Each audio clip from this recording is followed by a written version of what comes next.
काय सूचना केल्या? आज या ठिकाणी नगर अभियंत्याचा जो स्टोअर विभाग आहे, महानगरपालिकेचा जो आपला स्टोअर विभाग आहे, परवा दिवशी या ठिकाणी जी काही घटना घडली ती घटना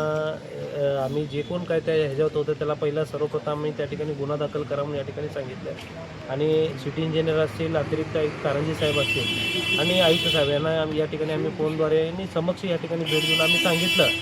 की या ठिकाणी आता कोण जे आत येत असेल तर त्याचे एक वेगळं स्वतंत्र रजिस्टर आणि मस्टर ठेवून या ठिकाणी वेगळे सिक्युरिटीवाले या ठिकाणी ठेवा असं आम्ही या ठिकाणी आता सांगितलं आहे. उद्यापासून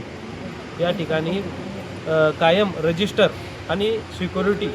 गार्ड या ठिकाणी उपस्थित राहून त्यांचं जे कोण आतमध्ये येतील, भले ते महानगरपालिकेचे कर्मचारी असतील, त्यांच्या आतमध्ये एंट्री होत असताना या ठिकाणी त्यांची ज्याप्रमाणे आपण कंपनीला हे करतो काय आहे, हे स्टोअर महानगरपालिकेचं असल्यामुळं सकाळ सकाळी जे काही कामं असतात महानगरपालिकेचीच गाडी असतात त्यामुळे ते ये जा करत असतात. पण आता तसं नव्हतं, कुठली गाडी कधी बाहेर पडते आणि कुठली गाडी कधी आतमध्ये येते ह्याचं या ठिकाणी रजिस्टर मेंटेन केलं जाईल आणि कोण कर्मचारी आत येईल आणि कोण कर्मचारी बाहेर जाईल ह्याचं देखील या ठिकाणी नोंदी राहणार आहे. आणि स्टोअर विभागातील आता आज पण बघितलं नगर अभियंत्याचं प्रशासन विभागातील काही सामान या ठिकाणी आहे आणि तसंच जे आपण बाहेरून जे कारवाई करतो ती देखील मटेरियल या ठिकाणी आणून इथून दंडाची कारवाई आपण त्यांचं जे काय दंड निघतं आपण त्यांना पावती करून हे सर्व मटेरियल आपण त्यांना संबंधित व्यक्तीला आपण परत देत असतो, त्याच्यावर दंड कारवाई करून.